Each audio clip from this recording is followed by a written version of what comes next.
নমস্কার, চলে এসেছি আবার আমি অয়ন নিউজ 18 বাংলায় দুয়ারে রিপোর্টার নিয়ে।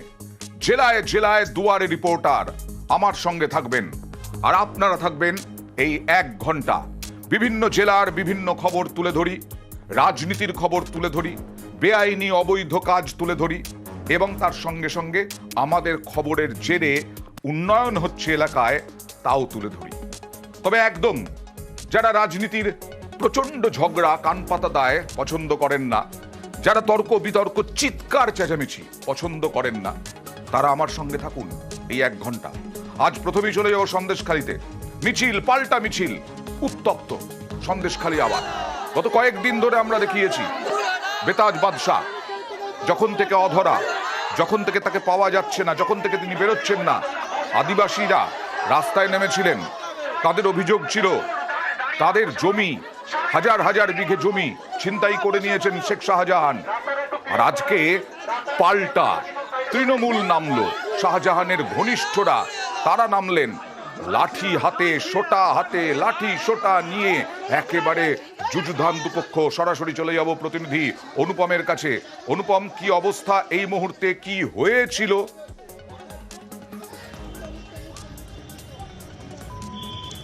হ্যাঁ দেখো অয়নদা, এই যে গত 5 তারিখে ইডি যখন সন্দেশখালীতে শেখ শাহজাহানের বাড়িতে আক্রান্ত হয়, তারপরের থেকেই কিন্তু নিরুদ্দেশ শেখ শাহজাহান।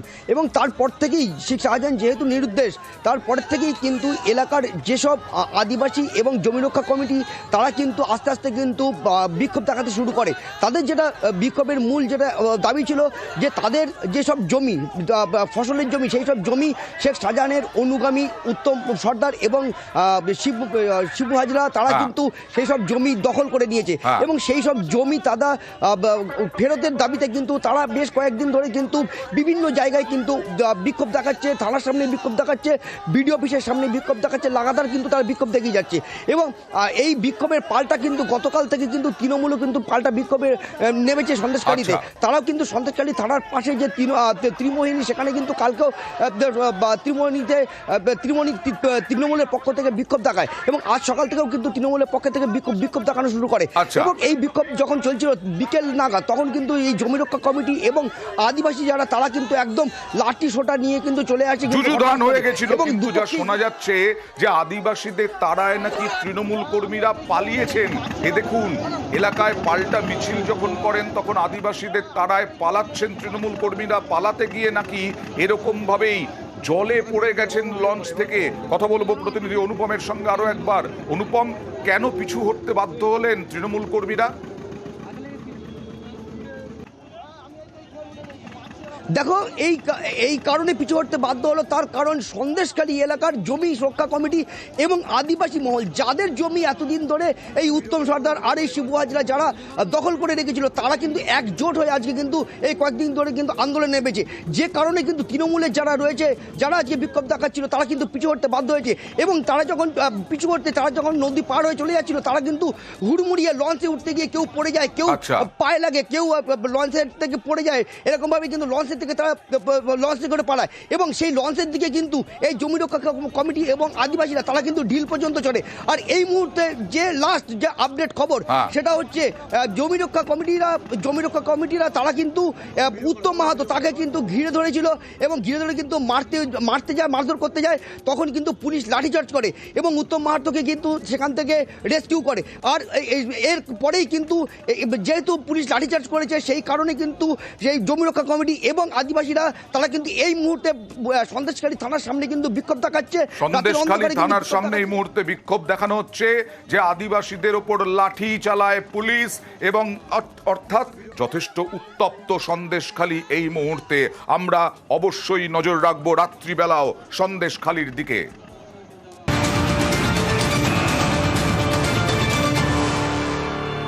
আর 5ই জানুয়ারি যে ঘটনা ঘটেছিল তার পরিপ্রেক্ষিতে সিঙ্গল বেঞ্চ, হাইকোর্টের সিঙ্গল বেঞ্চ একটা সিট গঠন করেছিল সন্দেশখালী নিয়ে। সিট গঠনে কারা কারা ছিল?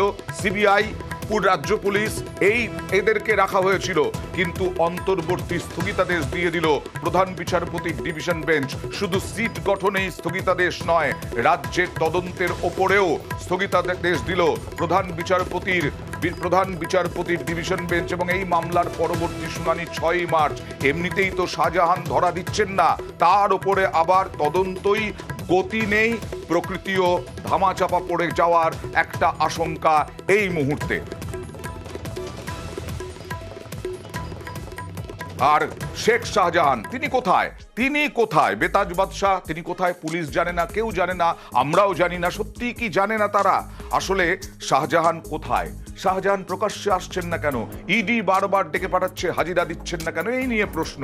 আজকেও তলব ছিল শেখ শাহজাহানকে সিজিওতে, কিন্তু শেখ শাহজাহান এলেন না। আইনজীবী মারফত চিঠি পাঠানো হলো, সেই চিঠিও গ্রহণ করলো না ইডি দফতরে আইনজীবী গিয়েছিলেন, দ্বিতীয় নোটিশ ছিল আজকে, হাজিরা দিলেন না শেখ শাহজাহান। তিনি এখনো আইনজীবীর পরামর্শ নিচ্ছেন, কিন্তু সব শেষে যেটা হলো, ইডি বলল যে এই পরিস্থিতিতে এরকম চিঠি নেওয়ার মতো পরিস্থিতি নেই।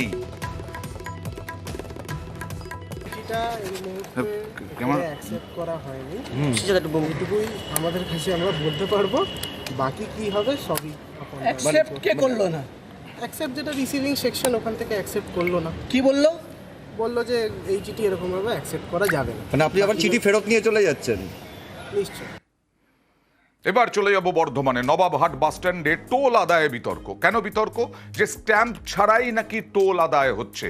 হ্যাঁ, নবাবহাট বাস স্ট্যান্ডে টোটো অথবা 4 চাকা প্রবেশ করিলে 10 টাকা এরকম আছে, কিন্তু টোল আদায়ে বিতর্ক। অর্থাৎ দেখুন, তেবার দেখুন, টোকেন দিয়ে টাকা নিচ্ছেন, কিসের টাকা তুলছেন?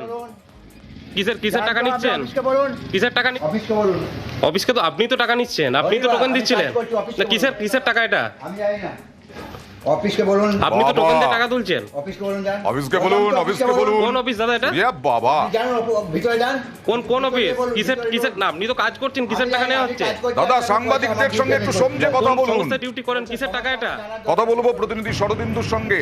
শরদিন্দু, এত তেবার, এত মেজাজ সাংবাদিকদেরকে, কিভাবে টাকা আদায় করছেন, কোথায় যাচ্ছে টাকা, কার পকেটে যাচ্ছে, কিভাবে টাকা আদায় করছেন, কোন আইনের বলে?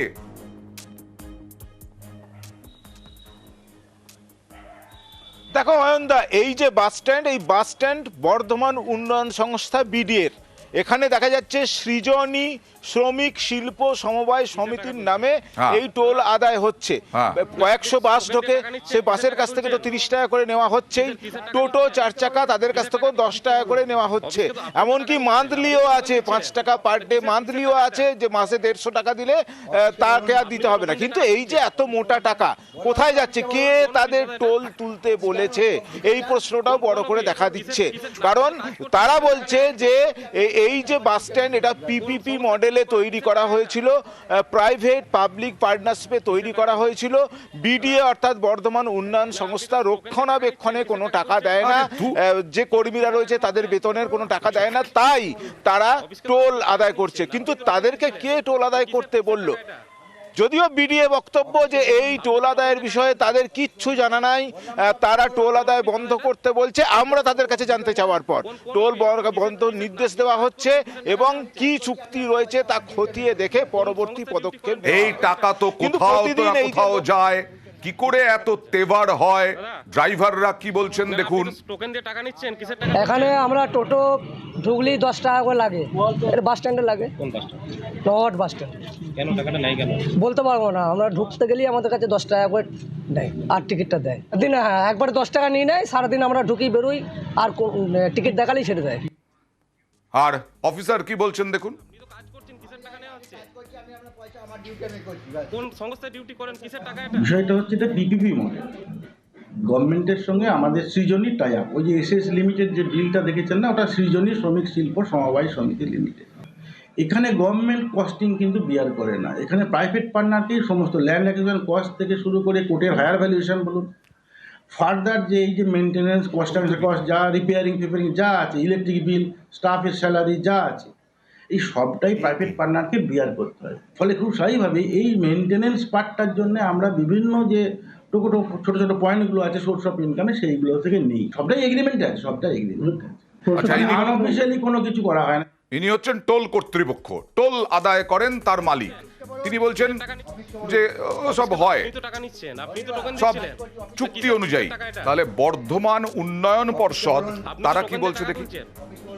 বিডিএর সঙ্গে আগে একটা এমওএ হয়েছে এবং পিপিপি মডেলের আমরা ওটা করার চেষ্টা করেছি, কিন্তু এখন যেটা উনি করছেন সেটা আমরা চিঠিও করেছি ওনাকে, বিডিএ থেকে লোক পাঠিয়ে সেটা বন্ধ করার চেষ্টা করছি, বন্ধ করে দেব এবং তারপরে আমরা ওনাদের সাথে বসবো, লিগালি সমস্ত পেপারস নিয়ে আমাদের যে মৌ আছে সেইটাতে আমরা অন্তত যে এগ্রিমেন্ট আমাদের করা রয়েছে তার উপরে আমরা কাজ করার চেষ্টা করব। কিন্তু এখন আমরা এটা হঠাৎ করে শুনলাম, আমরা এটা প্রথম বন্ধ করি, তারপর ওনাদের সাথে বসে আলোচনার সাপেক্ষে আমরা এটাকে বন্ধ করব। আমরা খবর রাখবো বন্ধ করছেন কবে, বন্ধ হচ্ছে কবে, এত তেবার কবে বন্ধ হয় দেখবো আমরা। আর এবার দেখুন বারাবণীতে আক্রান্ত পুলিশ কেন, এখানে বিরাট বাহিনী নিয়ে কয়লা চোরদের ধরতে গিয়েছিল, তাও দেখুন কি ঢিল পাটকেল ইট পাথর সব ছুটছে বাহিনীকে লক্ষ্য করে। আক্রান্ত ইসিএল এর নিরাপত্তা রক্ষীরা, তার সঙ্গে পুলিশ। কথা বলবো প্রতিনিধি দীপকের সঙ্গে। দীপক, এই পরিস্থিতি হলো কেন? কয়লা চোরদের ধরতে গিয়ে এরকম ভাবে আক্রান্ত হলো কেন? আর তারপরে কাউকে গ্রেফতার করা হয়েছে এখনো পর্যন্ত? একেবারে 7 জনকে গ্রেপ্তার করা হয়েছে ইতিমধ্যেই, এবং যারা হামলা চালিয়েছিল পুলিশ এবং নিরাপত্তারক্ষীদের বিরুদ্ধে তাদের খোঁজে তল্লাশি চলছে পুলিশের পক্ষ থেকে। যে ঘটনা ঘটেছিল বারাবণীর কাপিস্টা বেগুনিয়া খোলামুখ কয়লা খনিতে, গ্রামের মানুষরাই কয়লা চুরি করতে নামে, তারা নামে মোটর বাইক নিয়ে নামার কারণ থাকছে কি, কয়লা বস্তার মধ্যে ভরে পড়ে তারা মোটর সাইকেলে করে কয়লা খনি থেকে কয়লা খনির উপরে নিয়ে আসতে পারবে।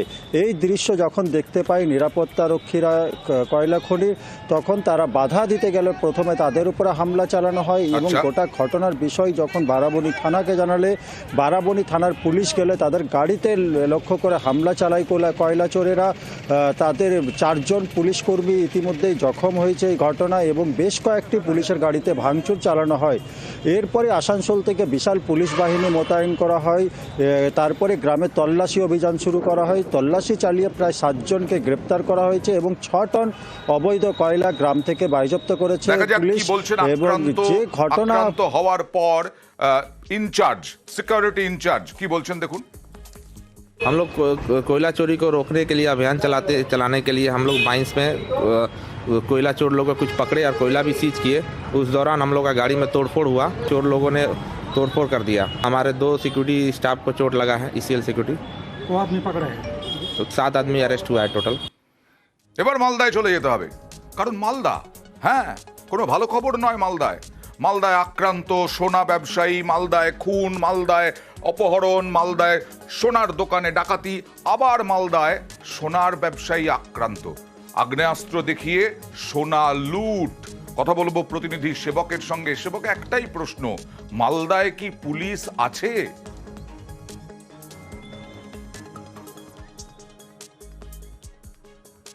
দেখো, পরপর যেভাবে ঘটনা ঘটছে তাতে এই প্রশ্ন ওঠা স্বাভাবিক। এই প্রশ্ন তুলছেন ব্যবসায়ী থেকে সাধারণ মানুষ, কারণ পরপর একের পর এক আইন শৃঙ্খলা জনিত পরিস্থিতি, যার জেরে মানুষের প্রাণ যাচ্ছে, লুটপাট হচ্ছে, ডাকাতি হচ্ছে, অথচ এখনো পর্যন্ত বলার মতো সেই ধরনের অপরাধে যে রাশ টানা সেটা করা সম্ভব হয়নি।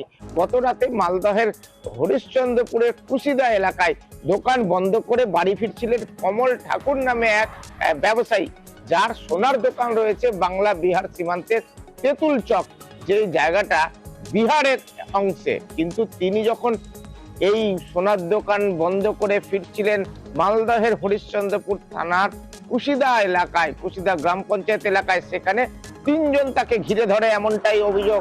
এরপর ছিনতাই করা হয়, লুটপাট করা হয়, গয়নাগাটি তার সঙ্গে যা ছিল, দোকান বন্ধ করে যাচ্ছিলেন সেসব লুট করে নেওয়া হয়, নগদ টাকা লুট করে নেওয়া হয়, তার গাড়ির চাবি, তার মোবাইল ফোন জঙ্গলে ছুঁড়ে ফেলে দেওয়া হয়। এরপর দুষ্কৃতীরা পগার পাট। 24 ঘন্টার কাছাকাছি সময় হতে যাচ্ছে, এখনো পর্যন্ত দুষ্কৃতীদের কিন্তু গ্রেফতার করা সম্ভব হয়নি। পুলিশ জানাচ্ছে প্রকৃতই ছিনতাইয়ের ঘটনা। দেখো, এই যে এলাকা তা একটু কবরস্থান সংলগ্ন, তুলনায় নির্জন আলো আধারির জায়গা। এখানে সিসিটিভি গ্রামীণ রাস্তায় ছিল না, কেন বাড়ির রাস্তায় ফিরছিলেন, মাঝ রাস্তাতে এই ঘটনা ঘটেছে। পুলিশ বলছে এই ব্যবসায়ীর সঙ্গেও কথা বলা হচ্ছে, তিনি পুলিশ কাউকে কি চিনতে শীত পেরেছেন ঘুম কিনা দিয়েছে? কোনো ব্যক্তি- মালদার পুলিশ প্রতিদিন প্রায় এইরকম ঘটনা ঘটবে আর অপরাধীদের ধরতে ধরতে কাল কাবার হয়ে যাবে। দেখুন ব্যবসায়ীর ভাই কি বলছেন।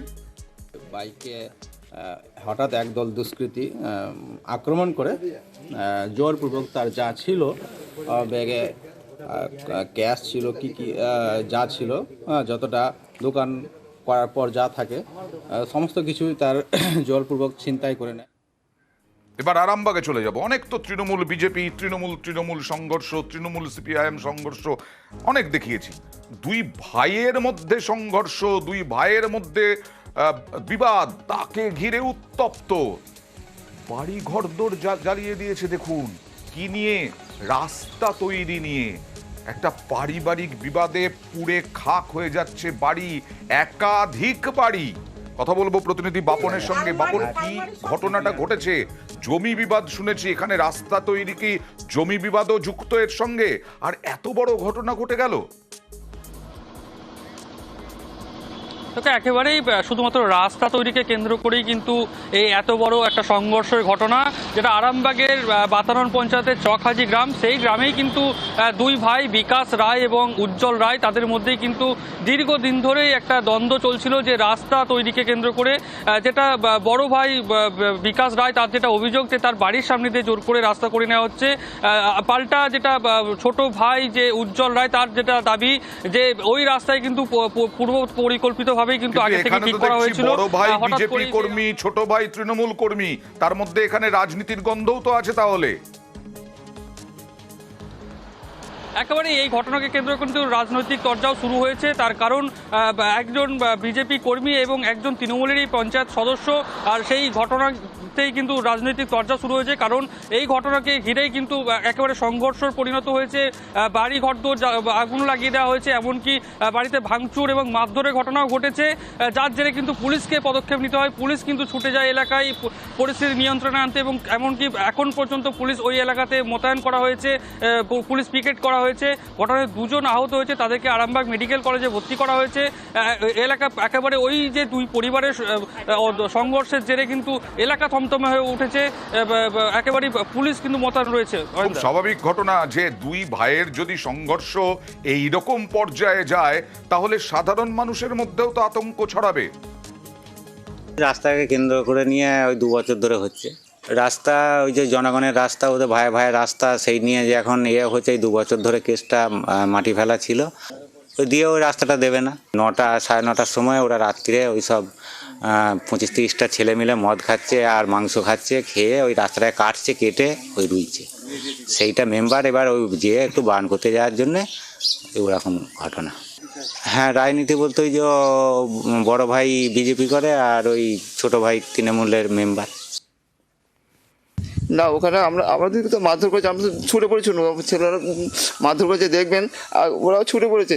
ওরা ভাঙচুর ওরা নিজেরা এই যে ওরা করেছে, আমাদের ভাঙচুর ওরা করেছে। ওরা কি কার করেছে আমি জানি না। আমি ছুটে পাড়ার ডাকতে গেলাম, ডাকতে যেয়ে এসে দেখছি আমার আর ঢুকতে দেয় না আমাকে, ওদেরকেও মারধর করে আমি এসে তারপর যখন ওরা এবার বারণ করতে এলো যে কী হচ্ছে, ঝামেলা করছিস কেন, পাড়ার লোক যখন এলো, পাড়ার লোককে তাদেরকেও মারধর করে তাড়িয়ে দিল। মাটির রাস্তা, একটা ভেস্ট জমি, ওপর দিয়ে রাস্তাটা যায়, তার পাশে ওর জমি রেস্ট্রি এক দাগ থাকে, তো সেটা নিয়ে কেস দেয়। এই নিয়ে হঠাৎই রাস্তাটা কেটে রুয়ে দেয়। গ্রামের ছেলেদিকে মদ মাংস খাইয়ে সেই নিয়ে মারধর করে রাত্রিরে। ওই বিপক্ষ পার্টি বিজেপির কিছু ছেলে বাড়ির ভাঙচুর করেছে, গাদা ধরি দিয়েছে, আমার গাড়ি ভেঙে দিয়েছে, ঘরের কিচ্ছু না। এই রামনা ঘটনাটা ঘটেছে, ঘটনাটা প্রথমত বলি এটা অনভিপ্রেত ঘটনা। কারণ রাত 1:30টার সময় কোনো বাড়িতে অগ্নিসংযোগ এটা কখনোই কাম্য নয়। আমি এই বিষয়টা নিয়ে প্রশাসনের যখন দ্বারস্থ হই, প্রশাসন যথাসময়ে ওখানে পৌঁছায়। প্রশাসন চলে যাওয়ার পরেই কিছু দুষ্কৃতী তাদের এরিয়ায় ঢুকে তাদের বাড়িতে এবং যে ধানের গোলা আছে তাতে অগ্নিসংযোগ করে। তো এটা ঠিক না। আমরা চাই যে এটার সঠিক সমাধান হোক। না, আমাদের লোকজন কোনো মতেই গিয়ে মারধর করেনি। আবার মালদায় যাব। মালদায় দেখুন, এবার রাজ্য সরকার স্বাস্থ্যসাথী করেছে সব মানুষের হাসপাতালের খরচ কমানোর জন্য, চিকিৎসার খরচের জন্য। সেই স্বাস্থ্য সাথী কার্ড তৈরিতে আবার সক্রিয় দালাল চক্র মানিক চকে, ভাবা যায়? কথা বলবো প্রতিনিধি সেবকের সঙ্গে। সেবক কিরকম? জানা যাচ্ছে বিডিও অফিস চত্বরেই দালাল চক্র। তাহলে বিডিও কি করছেন ওই রকম জায়গায়? এরকম দালাল চক্র কিভাবে চলছে?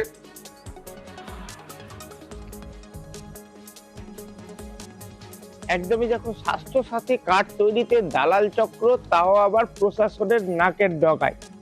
মালদহের মানিকচকে আজকে এই ঘটনা প্রকাশ্যে এসেছে।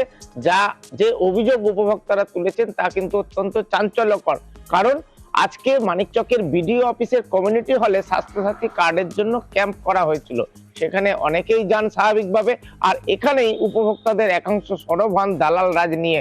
তাদের অভিযোগ, যাদের কাগজপত্রে সামান্য ত্রুটি বিচ্যুতি থাকছে তাদেরকে বলা হচ্ছে কোনো সমস্যা নাই, কার্ড পেয়ে যাবেন, হাতে নগদ টাকা দিলেই সঙ্গে সঙ্গে কার্ড। কারো কাছে 600, 700, 800 নানাভাবে দর হাঁকছে দালাল চক্র বিডিও অফিস চত্বরেই। এ নিয়ে বচসা। তা বিডিও অফিস চত্বরে যখন হচ্ছে, বিডিও কি বলছেন? আমরা কি বিডিওর সঙ্গে কথা বলার চেষ্টা করেছিলাম? একদমই, দেখো, ব্লক অফিস চত্বরে যখন এই ঘটনা, প্রেমিসিসে স্বাভাবিকভাবে দায়িত্বশীল আধিকারিক হলেন বিডিও, তিনি কোনো মন্তব্য করতে চাননি। আর ওখানকার জনপ্রতিনিধি, জেলা পরিষদের কর্মাধ্যক্ষ, যিনি স্বাস্থ্যের দায়িত্বে রয়েছেন, কবিতা মণ্ডল, তিনি বলছেন মুখ্যমন্ত্রী নিখরচায় চিকিৎসা দিতে চাইছেন, তাই এই কার্ডে দালাল রাজ বরদাস্ত করা হবে না, তদন্ত করা হবে। অবশ্যই তদন্ত কথা বলে ভিডিও আপনি চুপ করে থাকলে কি করে হবে? আপনার অফিস চত্বরেই তো এই ঘটনা ঘটছে। তাহলে অভিযোগকারী কি বলছেন দেখুন। স্বাস্থ্যসাথী কার্ডের জন্য কোথায় এসেছিলেন? এইখানে ব্লকে। কি বললো ওখানে? বললো কি ওইখানে যা, ওইখানে যা, ওইখানে যা। এইখানে গেলাম তো হবে না। কি জন্য হবে না বললো? বললো হবে না, টাকা ওই দালাল চাইছে। কি বলছে? কি 700 টাকা দেন আপনি, হয়ে যাবে। এটা ঠিক না। যখন আমি বলছি কি, যখন ডেটটা পার হয়ে গেছে, তো ওখান থেকে অফিস থেকে বলবে যে না, এটা ডেট বেরিয়ে গেছে, এটা তোমার হবে না, আবার নতুন করে তুমি ফর্ম ফিল আপ করো, নতুনভাবে হবে। ওখান থেকে বলবে, যা বলবে। ইনি বলছে যে তুমি দাও 700 টাকা, আমি করে দিব। আর স্বাস্থ্য কর্মাধ্যক্ষ তিনি আশ্বাস দিচ্ছেন তদন্তের। স্বাস্থ্যসাথী কার্ড নিয়ে দালাল চক্র আমি বলতে পারবো না কে করছে। যদি সেটা আমি জানতে পারি তাহলে তো আমি প্রশাসনিকভাবে তার ব্যবস্থাটা নিব। এই ঘটনাগুলো অনেক সময় ঘটে থাকে যে প্রশাসন পর্যন্ত জানে না। অনেক ভুয়ো লোক সাধারণ মানুষকে ভুল বুঝিয়ে এই কাজগুলো করে থাকে। তো সেই কাজগুলো যদি ওরা করে থাকে, আমরা যদি তাদেরকে জানতে পারি, তাদের বিরুদ্ধে কিন্তু আমরা পদক্ষেপ নিই। বিজেপির মধ্যে একটা রোগ ছড়িয়েছে। যেমন কার্শিয়াংয়ের বিধায়ক বিষ্ণুপ্রসাদ শর্মা, তিনি কি বলেছিলেন মনে করিয়ে দেব। আচ্ছা, রায়গঞ্জে বিজেপির একটা অংশ দণ্ডি কেটেছিল, এই যে ছবিটা, কেন বলবো। এবার সেই রোগ ছড়িয়ে পড়লো কোথায়? থাকতে হবে আমার সঙ্গে। সাংসদ চাই ভূমিপুত্র, বহিরাগত নয়। আসবো এক ছোট্ট বিরতি, কোথাও যাবেন না প্লিজ, সঙ্গে থাকুন।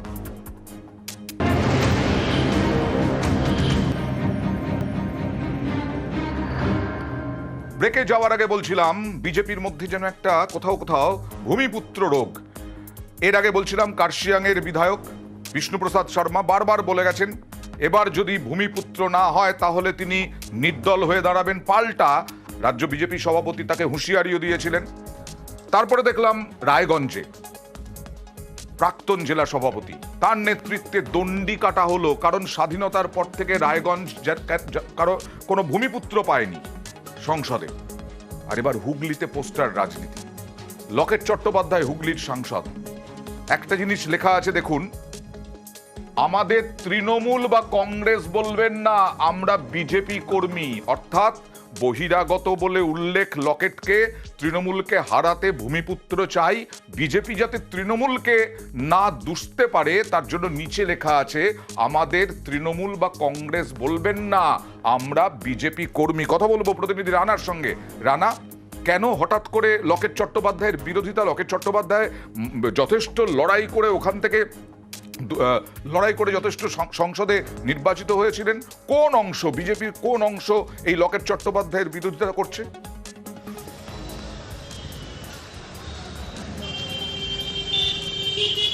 হ্যাঁ অন্দা, দেখো যেটা তুমি বললে এটা ঠিক, কিন্তু বিরোধিতা না, কারণ লকেট চট্টোপাধ্যায় ইতিমধ্যে কিন্তু হুগলির সাংসদ পদে রয়েছেন। এখনও নির্বাচনের দিনক্ষণ ঘোষণা হয়নি, কিন্তু কে প্রার্থী হবে তাও কিন্তু কেন্দ্রীয় নেতৃত্ব কোনো ঠিক করে দেয়নি। তার আগেই আজ যে শ্রীরামপুর ও বৈদ্যবাটি এলাকা বিভিন্ন জায়গায় যে এই পোস্টার নিয়েই কিন্তু একটা চাঞ্চল্য ছড়িয়েছে। যেমন এইখানে পোস্টারের মধ্যে লেখা আছে যেন কোনোভাবে বিজেপি কর্মীদের মধ্যে খবরে আছে যে হুগলির সাংসদ সে শ্রীরামপুর লোকসভা কেন্দ্রে দাঁড়াবে। শুধু তাই না, সেখানে পরিযায়ী লকেট চট্টোপাধ্যায় বলা হয়েছে। সেখানে পরিযায়ী বলা হয়েছে, যেহেতু উনি হুগলির সাংসদ, সেখানে শ্রীরামপুরে গেলেই তাকে তাহলে পরিযায়ী বলে আখ্যা দেওয়া হচ্ছে। পাশাপাশি তারা এটাও জানিয়েছেন যে শ্রীরামপুরে ভূমিপুত্র চাই। কে এই শ্রীরামপুরে ভূমিপুত্র, এটা নিয়েই কিন্তু একটা সন্দেহ দানা বেঁধেছে। তবে জেলা বিজেপির শ্রীরামপুর সাংগঠনিক সভাপতি মোহন আবাদক বলেছেন যে এটা তৃণমূলের কাজ, কারণ তাদের দুর্নীতি যে সমস্ত এগুলো থেকে মুড় ঘোরাতেই তারা এটা পরিকল্পনাভাবে করেছে। পাশাপাশি প্রশ্ন করি, তুমি বলতে পারবে কি না জানি না, সেটা হচ্ছে যে বিজেপি সূত্রে কিছু জানতে পারছো কি না, জেলা বিজেপি সূত্রে, যে হুগলি থেকে কেন শ্রীরামপুরে ট্রান্সফার করা হবে লকেট চট্টোপাধ্যায়কে?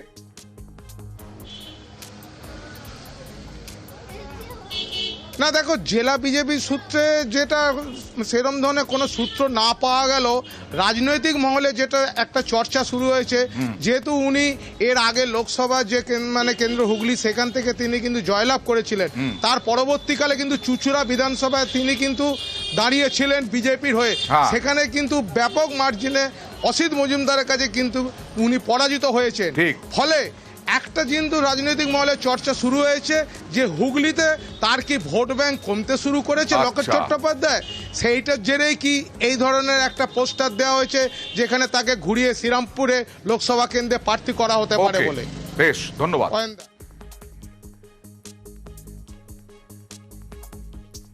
এটা সম্পূর্ণ একটা রাজনৈতিক চক্রান্ত তৃণমূলের।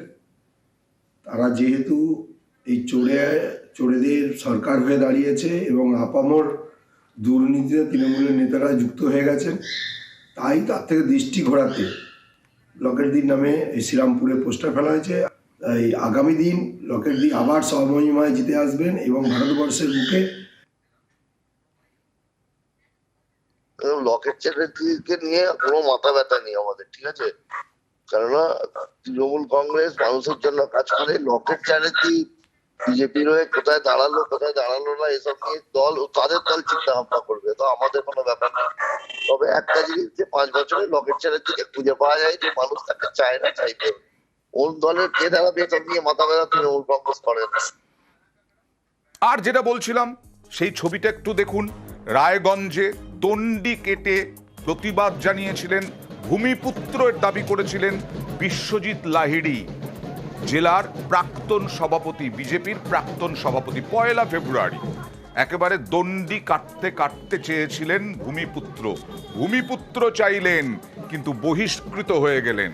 বহিষ্কার করলো জেলা বিজেপি একেবারে বিশ্বজিৎ লাহিড়ীকে। প্রতাপ বন্দ্যোপাধ্যায়, ভারতীয় জনতা পার্টি রাজ্য একেবারে বহিষ্কার করে দিলেন। আমাদের প্রাক্তন জেলা সভাপতি বিশ্বজিৎ লাহিড়ীকে দলের শৃঙ্খলা রক্ষা কমিটি ওনাকে দলের সদস্য পদ এবং কি প্রাইমারি মেম্বারশিপ থেকে ওনাকে বহিষ্কার করা হলো। উনি দলীয় কার্যকর্তাকে শারীরিক নিগ্রহ থেকে শুরু করে দলের বিরুদ্ধে পোস্টারিং এবং রায়গঞ্জের সাংসদ আছে তার ভাবমূর্তি নষ্ট করা, বর্তমান জেলা সভাপতির ভাবমূর্তি নষ্ট করা, ওনাকে দল নির্দেশ দেওয়ার পরেও দল ওনাকে শোকজ করার পরেও উনি কথা শুনে এবং শেষমেশ যেটা উনি করলেন যে রায়গঞ্জ শহরের বুকে দলের বিরুদ্ধে উনি দণ্ডি যাত্রা করলেন। দলের শুধু সদস্য পদ নয়, ওনাকে প্রাইমারি সদস্য পদ থেকেও বহিষ্কার করা হলো। এবার রাজনীতির একটু অন্য খবর দেখি, একটু মজার খবরই বলা যায়। আসলে পড়ুয়াদের সামনে কি দৃষ্টান্ত স্থাপন করলেন ছাত্রছাত্রীদের সামনে পটাশপুরের এই শিক্ষক। দেখুন, টলতে টলতে স্কুলে এলেন, মালফাল খেয়ে স্কুলে চলে এলেন, তারপর নাকি মারলেনও পড়ুয়াদের।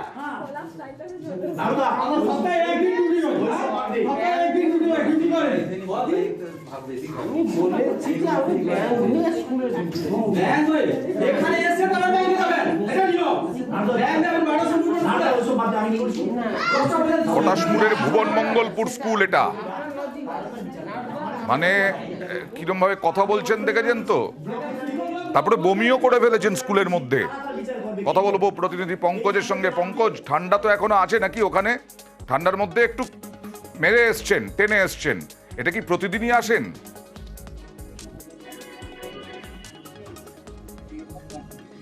হয়তো একেবারে যেখানে যে স্থানীয়রা এবং যে অভিভাবকরা অভিযোগ করছে, যেখানে প্রতিদিন বলতে তারা 1 মাস ধরে এইরকম দেখছে নাকি এই শিক্ষক, যেখানে যে সহকারী শিক্ষক হয়েছেন যে রাজেন্দ্র সিংহ, সেখানে হ্যাঁ 1 মাস ধরে নাকি এইরকমই চলছে। প্রতিদিনই মতন কিন্তু তারা মদ্যপ অবস্থায় আসে এবং স্কুলের ছাত্রছাত্রীদেরকে মারধর করে। এবং এই ঘটনায় তারা গতকালকে যখন দেখতে পায় যে স্কুলের শিক্ষক এসে ছাত্রছাত্রীদের মারধর করার পরে টলতে কিন্তু মারধর করে এবং কিন্তু মানে বেসামাল হয়ে পড়ে যায় নিচে এবং বমিও করে। সেক্ষেত্রে অভিভাবক ও যে স্থানীয় বাসিন্দারা এসে তাকে কিন্তু বেঞ্চির মধ্যে বসে তাকে কিন্তু স্থানীয় প্রশাসন, পুলিশ প্রশাসনকে খবর দিলে পুলিশ প্রশাসন এসে কিন্তু তাকে উদ্ধার করে নিয়ে যায়।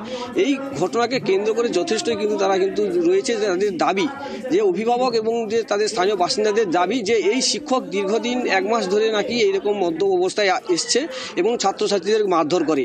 তাদের দাবি যেন এই শিক্ষক এই স্কুল থেকে বহিষ্কার করা হয় এবং নতুন শিক্ষক নিয়োগ করা হয়, যাতে এই সুষ্ঠু মানুষ গড়ার কারিগর শিক্ষক।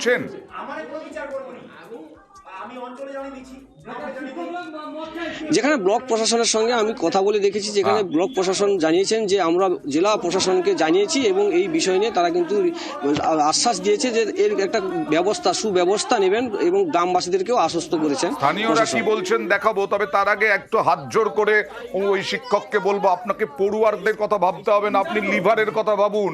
সকাল থেকেই যদি মেরে যান তাহলে তো লিভার খারাপ হয়ে যাবে তাড়াতাড়ি। অভিযোগকারীরা কি বলছেন দেখুন। এর আগেও উনি কয়েকবার এভাবে মদ্যপ অবস্থায় স্কুলে এসেছিলেন, তো অভিভাবক অনেকেই দেখতে পায়, প্রতিবাদও করে। তারপরে আমরা বিভিন্নভাবে জানিয়েছি, বিভিন্ন ডিপার্টমেন্টে তারাও স্টেপ নিচ্ছে। তারপরে আমরা পঞ্চায়েত স্তরে জানাই, পঞ্চায়েত মেম্বার আসেন, তারপরে ওনারা থানাতে ফোন করে যাই হোক ওনাকে থানাতে তুলে দেওয়া হয়েছে। আর আমরা ওই রকম টিচারকে চাইছিই না, আমাদের এখানে এরকম টিচারের দরকারই নেই, যারা বা জাতির মেরুদণ্ড। শিক্ষক হচ্ছে জাতির মেরুদণ্ড, অথচ ছোট ছোট শিশুদের তারা শিক্ষা দেয়, তারা যদি মদ্যপ অবস্থায় স্কুলে আসে তাহলে কি হাল হবে স্কুলের। আর প্রধান শিক্ষক কি বলছেন দেখুন। এই ব্যাপারে আমি বিশেষ কিছু ওয়াকিবহাল নই যদিও, আর উনি জানুয়ারি মাসের মোটামুটি কয়েকটা দিন অ্যাবসেন্ট ছিলেন। ওনার শারীরিক অসুস্থতার কারণ দেখিয়ে আমাকে বলেছিলেন যে আমি শারীরিকভাবে অসুস্থ, আমি ছুটি চাই। এবারে গতকাল একটা অপ্রীতিকর ঘটনা ঘটে যাওয়াতে ওনার অ্যাপ্লিকেশনটা আমাকে জমা দেওয়া হয়ে ওঠেনি। শেষ পর্যন্ত ওনাকে পলাশপুর থানা থেকে এসে পুলিশ অফিসাররা এসে ওনাকে উদ্ধার করে নিয়ে যায়। আর বিডিও কি বলছেন দেখুন। আমার কাছে একটা অভিযোগ এসেছিল যে ওই জিতেন্দ্র সিং বলে যে টিচার, উনি ড্রাঙ্কেন অবস্থায় স্কুলের মধ্যে এসেছেন। আমার কাছে একটা অভিযোগ এসেছিল। এবারে এটা নিয়ে একটা সাময়িক উত্তেজনা তৈরি হয়, গ্রামবাসীরা ওকে আটকে রাখে। তারপর আমাকে ফোর্স পাঠাতে হয়েছিল, পুলিশ দিয়ে পরিস্থিতি স্বাভাবিক করে।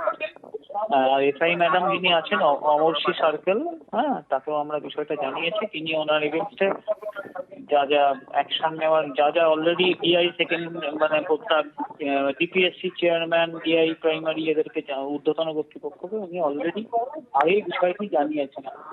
সত্যি অবাক করা কাণ্ড বটে। আরেকটা অবাক করা কাণ্ড দেখুন, পুলিশের জালে MA পাস চোর। পশ্চিম মেদিনীপুরে পুলিশের জালে MA পাস চোর। কথা বলবো প্রতিনিধি শোভনের সঙ্গে, কারণ তথ্যটা একটু বেশি করে জানতে হবে। এই ছেলেটিকে দেখে মনে হচ্ছে হ্যাঁ সত্যি শিক্ষিত। শোভন, আমার ছোটবেলাতেও আমাদের বাড়িতে বহরমপুরে আমাদের বাড়িতে একজন চুরি করত, তার আগে বিভিন্ন সময়ে চুরি করত। সে মেধাবী ছিল এবং কিন্তু তার পরিবারও ভদ্র ছিল, কিন্তু তার নেশা ছিল চুরি যেমন তেমন ভাবে। এর কি ব্যাকগ্রাউন্ড?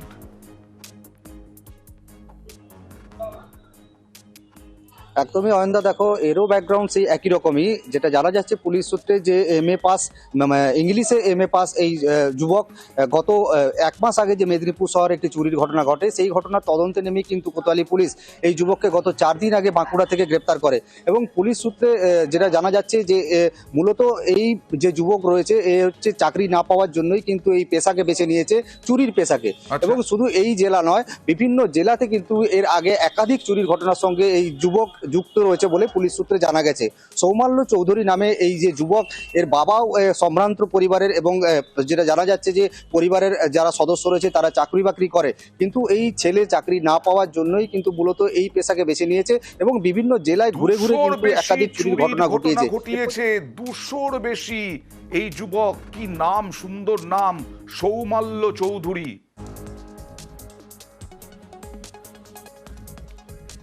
এবার দুর্গাপুরে মানে পানাগড়ে শিল্প তালুকে কর্মী নিয়োগ ঘিরে গন্ডগোল, একটা উত্তেজনা তৈরি হয়। দেখুন, লাঠালাঠি পরিস্থিতি। পানাগড়ের শিল্প তালুকে কর্মী নিয়োগ ঘিরে দুই গোষ্ঠীর সংঘর্ষ। একটি রাষ্ট্রায়ত্ত গ্যাস ডিপোয় গন্ডগোল। দেখুন, কথা বলবো প্রতিনিধি অর্পণের সঙ্গে। অর্পণ, কেন হলো এই রকম ঘটনা, তারপরে শান্ত পরিস্থিতি হলো কি করে?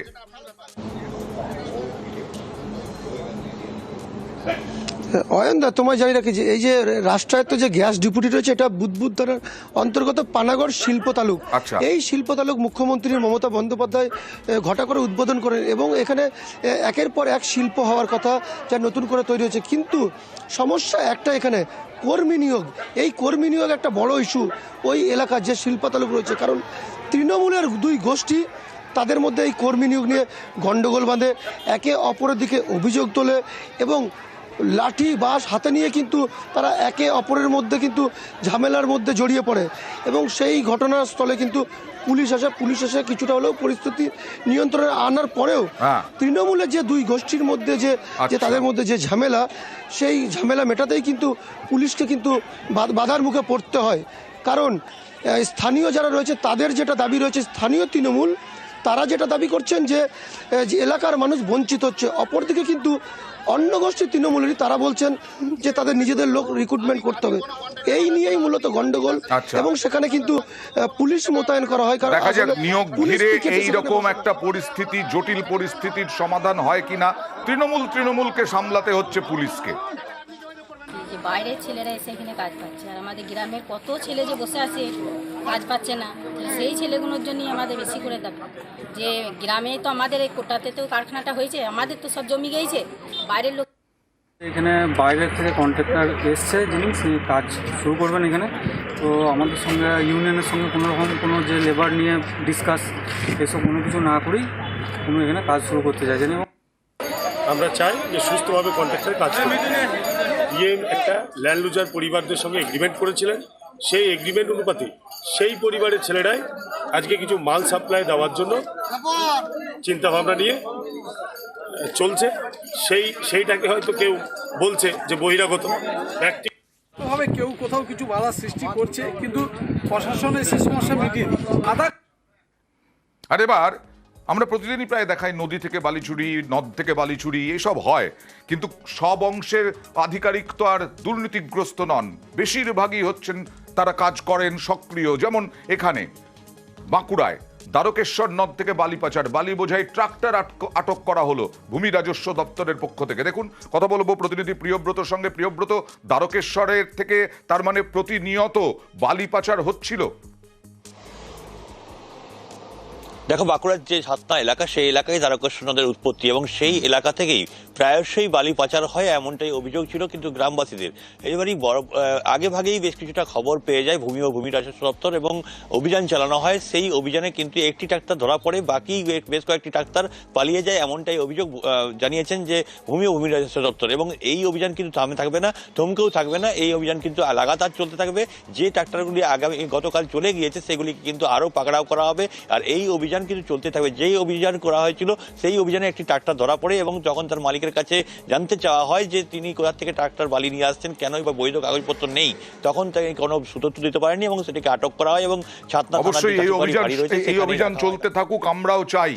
মুখ্যমন্ত্রী পর্যন্ত হুঁশিয়ারি দিয়েছেন যে কোনো বালি চুরি, বালি পাচার চলবে না। তা সত্ত্বেও বালি মাফিয়ার দৌরাত্ম্য এখনো কমছে না। মোটামুটি একটা গোপন সূত্র থেকে কালকে খবর পেয়েছিলাম যে এরকম কিছু হয়তো আবার চেষ্টা করছে।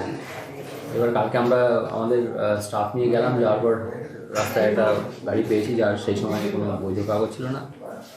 তারপর সেটাকে আমরা ঝাঁটিবাড়ি থানায় সেটাকে আমরা সেফ কাস্টডি দিয়েছি। এবার সরকারি আইন অনুযায়ী যা ফাইন আছে ফাইন দিয়ে তারপর গাড়িটার রিলিজ করবে। এই ঘটনাও অনেক সময় দেখাচ্ছি আমরা যে জমির মাটি, সেই জমির মাটি কেটে পাচার হয়ে যাচ্ছে। সাধারণ মানুষ অনেক সচেতন। মুর্শিদাবাদের হরিহরপাড়া থানার খিদিরপুরে এই মাটি, জমির মাটি কেটে কেটে কিভাবে সাফ করে দিচ্ছে দেখুন। আজকে ট্রাক্টর বোঝাই মাটি ধরে ফেললেন গ্রামবাসীরাই। জমি থেকে অবাধে কাটা হচ্ছে মাটি। কথা বলবো প্রতিনিধি রাকিবুলের সাথে। রাকিবুল, এই জায়গায় কি তার মানে মাটি পাচার নিয়মিত হয়?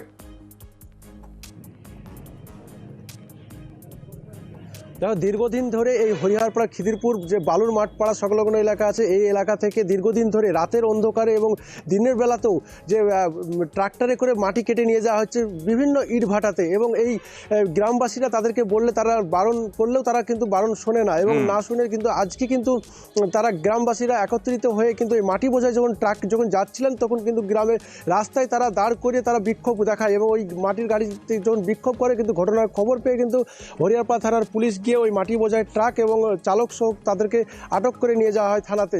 যদি এই কারা জড়িত, মাথা কারা জানা যাচ্ছে? দেখো বিভিন্ন ইটভাটার মালিক তারা জড়িত আছে এখানে, কিন্তু তাদের সঙ্গে আমরা কথা বললে ক্যামেরার সামনে তারা আসতে চাননি, কিন্তু তারা বলেন যে তাদের সরকারিভাবে নিয়মিত যে রয়্যালিটি আছে, রয়্যালিটি দেওয়ার পরই কিন্তু তারা মাটি কাটা হচ্ছে বলে তারা কিন্তু ট্রাক্টর চালকের বক্তব্য শুনবো, কিন্তু আজকে সাধারণ মানুষ তারা প্রতিবাদ করছেন, তারা আটকে দিচ্ছেন। প্রশাসনের থেকে তো ব্যবস্থা নেওয়া উচিত। ট্রাক্টর মালিক আর বিডিও কি বলছেন দেখুন। গাড়ি এসছিল, মাটি যাচ্ছে কাটা বাগানে ভাটাই। কতগুলো ট্রাক্টর আছে এখানে সব মিলিয়ে? সব মিলে আপাতত আছে 5টা। কতদিন থেকে করছেন? 2 দিন থেকে।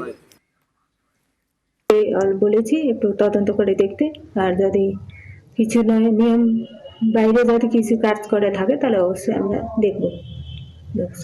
একের পর এক জমি থেকে এগুলো কেটে নিচ্ছে, সেটা আমি শুনলাম আজকে, মানে এখনই তো খবর পেলাম, আমরা দেখছি এটা কি হচ্ছে না হচ্ছে। বিএলআরকে বলেছি আমি একটু রিপোর্ট দিতে। অবাক করা খবর, ধূপগুড়িতে দিনে দুপুরে লুট সরকারি গাছ। না, এর মধ্যে কোনো অবাক হওয়ার মতো কিছু নেই, নিশ্চয়ই আপনারাও বলবেন।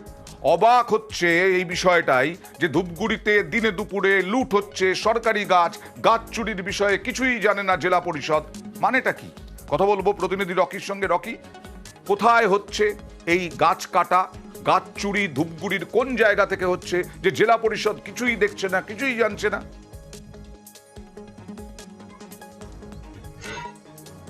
অয়ন, তোমাকে বলে রাখতে চাইবো, ধূপগুড়ি ব্লকের অন্তর্গত বারোঘরিয়া গ্রাম পঞ্চায়েত এলাকায় বারোঘরিয়া থেকে দামবাড়ি পর্যন্ত রাস্তা সম্প্রসারণের কাজ চলছে।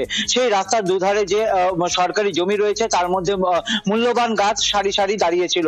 সেই কাজের অজুহাতে দিনের দুপুরে কিন্তু অসাধু ব্যক্তিরা সেখান থেকে গাছ কেটে নিয়ে চলে যাচ্ছে, আর পঞ্চায়েত প্রধান জেনেও কোনো রকম পদক্ষেপ নিচ্ছে না বলে অভিযোগ করেছে এলাকার বাসিন্দারা। সেই রাস্তা দিয়ে কিন্তু চলাফেরা করে পঞ্চায়েত প্রধান, এমনকি জেলা পরিষদের যে সদস্য রয়েছেন তার বাড়িও সেখানে রয়েছেন। তথাপি সেই রাস্তা দিয়ে যাওয়ার সময় তাদের নজরেই পড়ে না যে গাছ চুরি হয়ে যাচ্ছে। শুধু যে গাছ চুরি হচ্ছে তেমনটা তো নয়, প্রকৃতি ধ্বংস করছে তারা। বারবার কিন্তু এমন ঘটনা বারোঘরিয়া এলাকায় ঘটেই চলছে। জেলা পরিষদ কি বলছে? কেন তাদের চোখে পড়ে না? কেন তারা জানে না?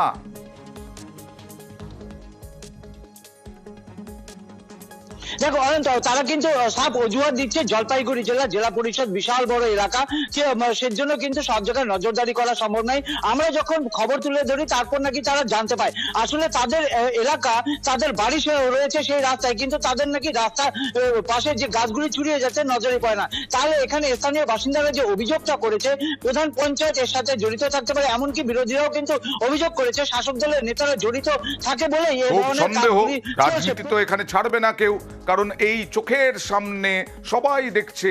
শুধু পঞ্চায়েত দেখতে পাচ্ছে না, জেলা পরিষদ দেখতে পাচ্ছে না, গাছ চুরি হয়ে যাচ্ছে। সরকারি গাছ কেটেছে, আমরা দিনের বেলায় কেটে নিয়ে গেছে, এখানকার লোকালি কেটে নিয়ে গেছে। কতগুলো এখানে গাছ কাটা হয়েছে? তাও 7-8টা। রাস্তা সম্প্রসারণের আড়ালেই গাছগুলো কেটে নেওয়া হয়েছে। জলপাইগুড়ি জেলা পরিষদ একটা বিশাল এলাকা, ওই এলাকার কোন জায়গায় কি হচ্ছে না হচ্ছে সমস্ত কিছু তো খোঁজখবর রাখা নিজেদের পক্ষে সম্ভব না। সংবাদ মাধ্যম হচ্ছে, আপনারা হচ্ছেন সমাজের একটা ধারক এবং বাহক। প্রয়োজনে আমার হায়ার অথরিটিকে জানাবো, নিশ্চয়ই যদি ওইরকম কিছু হয়ে থাকে তা পদক্ষেপ অবশ্যই নেবে আপনারা। বাঁকুড়ার একটা খবর দেখাবো। বলে না, ভাড়াটে যদি দীর্ঘদিন বসবাস করেন যদি ভাড়াটে রাখেন একেবারে শিকড় গজিয়ে বটগাছ হয়ে যাবে। দেখুন 44 বছর পর মামলা করে ভাড়াটে মুক্ত হলো বাড়ি। পূর্বপুরুষের ভিটে 44 বছর পর ভাড়াটে মুক্ত করতে পারলেন। ঘটনাটা জানবো প্রতিনিধি দেবব্রতর কাছ থেকে। দেবব্রত, কোথায় এটা, কোথাকার ঘটনা?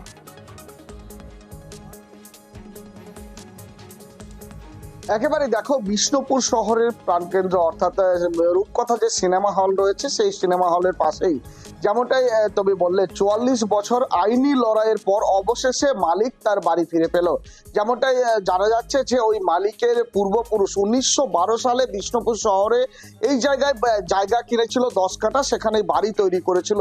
এরপর কর্মসূত্রে তারা কলকাতায় বসবাস করে, সেখান থেকে কিন্তু এই বাড়ি বারবার ভাড়া দিতে থাকে, বিভিন্ন ভাড়াটিয়াকে ভাড়া দিতে থাকে। এই যে ভাড়াটিয়া, এই ভাড়াটিয়াকে আজ থেকে প্রায় 50 বছর আগে ভাড়া দেওয়া হয়েছিল। দীর্ঘদিন ভাড়া দেওয়ার পর তিনি ভাড়া দেওয়া বন্ধ করে দেন। 44 বছর আগে মামলা করা হয়েছিল বিষ্ণুপুর আদালতে, তারপর সেখান থেকে রায় পায় বাড়ির মালিক। সেটা স্থগিত না হয়ে যে কারণে ভাড়াটিয়া পুনরায় মামলা করে, সেই মামলা যায় বাঁকুড়া আদালতে, সেখান থেকে হাইকোর্টে যায়। হাইকোর্টের দীর্ঘ আইনি লড়াইয়ের পর অবশেষে হাইকোর্টের নির্দেশ দেয় পুলিশি সহায়তায় ওই বাড়ি মালিক। এটা কিন্তু দারুণ দেবব্রত, হাইকোর্ট পর্যন্ত মামলা গেল। ভাড়াটিয়া হাইকোর্ট পর্যন্ত, হাইকোর্ট পর্যন্ত মামলা লড়তে পারলেন পয়সা দিয়ে, কিন্তু 44 বছর ধরে বাড়ির ভাড়া দিলেন না। ভাড়াটে ভাড়া দেবে না, তার জন্য আমরা মামলায় গেছিলাম বিষ্ণুপুর কোর্টে, এবং সেখানে আমরা বিচার পেয়েছিলাম 2003। ওনারা চ্যালেঞ্জ করে বাঁকুড়া কোর্টে গেছিল ফর অ্যাপিল, সেখানে ওটা ওনাদের এগেনস্টে গেছে। তারপরে ওনারা হাইকোর্টে করেছিলেন, সেইটা সবার। এবার 91-এ আমার এই জমির 2/3 অংশ 999 বছরের লিজ নেওয়া আছে আমার। হ্যাঁ, তার ওনার আরও 2 যে শরিক আছে তাদের কাছ থেকে, যেটা উনি কোর্টে স্বীকারও করেছেন, মিস্টার গোস্বামী কোর্টে যেটা স্বীকারও করেছেন। হ্যাঁ, আজকে এই যে উচ্ছেদ নোটিশ কি করবে? আদালত বোঝে, আমরা ঠিকমতো আদালতকে বোঝাতে পারিনি, তার জন্য হয়েছে। এবার দেখুন বিরিয়ানি, গরম গরম বিরিয়ানি, দারুণ না? হ্যাঁ, এখন তো ব্যাঙের ছাতার মতো এই কলকাতা শহরেও গজিয়ে উঠেছে বিরিয়ানির দোকান। কিন্তু আমরা কি ভাবি? আমরা ভাবি শুধু পয়সার কথা, কিন্তু তাতে কি আছে, মাল কি মেশাচ্ছে এইগুলো কি ভাবি? কৃষ্ণনগরেও 2টি বিরিয়ানির দোকান বন্ধ করে দিল ফুড সেফটি আধিকারিকরা। কেন? ওখানে বিরিয়ানিতে ক্ষতিকর কেমিক্যাল। কথা বলবো প্রতিনিধি সমীরের সঙ্গে। সমীর, এই 2টো বিরিয়ানিরই দোষ, 2টি বিরিয়ানির দোকানের দোষ? ওখানেও নিশ্চয়ই যে আল আমিনিয়া বলে বিভিন্ন ধরনের, এই যে আমিনিয়া, আরসালান, এই সমস্ত বিরিয়ানির নামে, বিরিয়ানি দোকানের নামে বিভিন্ন দোকান খুলছে। আর এই 2টো বিরিয়ানির দোকান কেন? আরো বিরিয়ানির দোকান যেগুলো আছে সেগুলোতেও কি অভিযান হবে?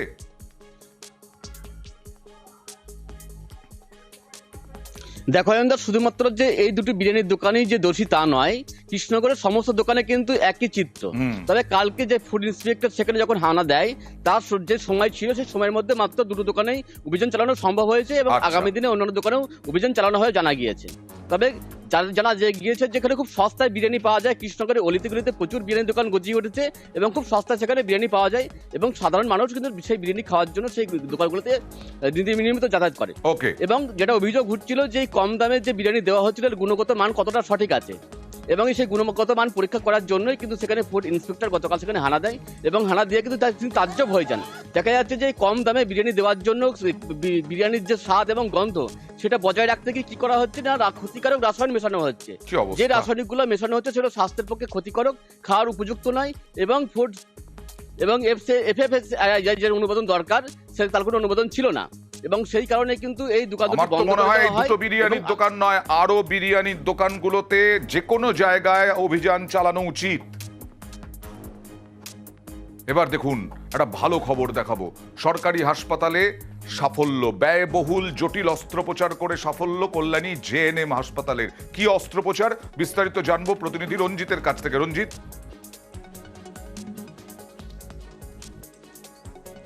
দেখো কল্যাণী জেএনএম হাসপাতাল মেডিকেল কলেজ এই গত 2রা ফেব্রুয়ারি একটি সার্জারি করে। সেক্ষেত্রে হচ্ছে স্ত্রীরোগ বিশেষজ্ঞ ডাক্তার অভিজিৎ হালদার তার 6 সদস্যের একটি টিম তৈরি করে 2.5 ঘন্টা সময় ব্যয়ে এই অস্ত্রোপচার করা হয়। মোটামুটি মূলত ল্যাপ্রোস্কোপিক পদ্ধতির মাধ্যমে এই অস্ত্রোপচার করা হয়, অত্যন্ত ঝুঁকিপূর্ণ ব্যয়বহুল, কারণ এই অপারেশন বাইরে করতে গেলে লক্ষাধিক টাকা খরচ, পাশাপাশি ঝুঁকিপূর্ণ রয়েছে। গত 6 মাস আগে কল্যাণী জেএনএম হাসপাতাল রাজ্য সরকারের কাছ থেকে মাইক্রো সার্জারি পদ্ধতির জন্য একটি যন্ত্র পায়। সেই সেট আপকে কাজে লাগিয়ে সাধারণ মানুষের যে চিকিৎসাতে কোনো সমস্যা না হয়। না, আমি অপারেশনটা জানতে চাইছি, কি অপারেশন? দেখো এই যে অপারেশন করেছে ল্যাপ্রোস্কোপি পদ্ধতির মাধ্যমে, যে রোগিনী তার জনিতার সেই জায়গাটা ঝুলে গিয়েছিল সেটিকে একেবারে 2.5 ঘন্টা অস্ত্রোপচার করে সেটিকে জালির মাধ্যমে, অর্থাৎ কোমরের যে হাড় রয়েছে সেখানে জালের মাধ্যমে সেটাকে সেট করে দেওয়া হয়, অর্থাৎ আগামী দিনে আর কোনো সমস্যায় পড়বে না এই রোগিনী। যার জন্য কিন্তু এই অস্ত্রোপচার করতে হয়। আগে এই অস্ত্রোপচার ওপেন করা হতো, অর্থাৎ পেট কেটে করা হতো। যথেষ্ট সফল হচ্ছে এই কল্যাণী জেএনএম। এবার দেখুন, নদিয়া থেকে বক্সার বাঘের খাবার, নদিয়া থেকে চিতল হরিণ নিয়ে যাওয়া হলো, ছেড়ে দেওয়া হলো একেবারে। দেখুন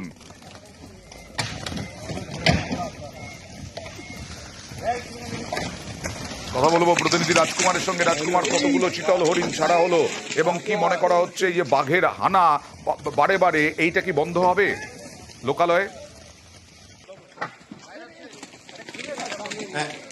একদমই অয়ন্দা, 52টি চিতল হরিণ কিন্তু নদিয়ার যে বেথুয়াডি ওয়াইল্ড লাইফ স্যাংচুয়ারি সেখান থেকে এনে আজকেই বক্সা ব্যাঘ্র প্রকল্পের জঙ্গলে ছেড়ে দেওয়া হয়েছে। বাঘেদের খাবারের জঙ্গলের ভেতর যাতে কোনো রকম সমস্যা না হয় সেই কারণেই কিন্তু এই চিতল হরিণ এনে ছাড়া হয়েছে। শুধু তাই নয়, বক্সা ব্যাঘ্র প্রকল্প কর্তৃপক্ষ দাবি করেছে যে বনের ভেতরে যে খাদ্য শৃঙ্খল, অর্থাৎ ঘাস হচ্ছে, সেই ঘাস যেন খেতে পারে হরিণ, আবার সেই হরিণকে যেন খেতে পারে বাঘ, এই খাদ্য শৃঙ্খল উন্নয়নের জন্যই এটা করা হয়েছে। ফলে লোকালয়ে বাঘের যে হামলা সেটা কমবে বলে দাবি করছে। বাঘের হামলা লোকালয়ে কমলে অনেক শান্তি পাবেন স্থানীয় বাসিন্দারা। আর আমরা আবার বলছি, আপনারাও শান্তি পাবেন। প্রতিদিন যদি এখানে ঝগড়া ঝাঁটি কান পাতা দেয় এরকম না থেকে আমার সঙ্গে থাকুন। দুয়ারে রিপোর্ট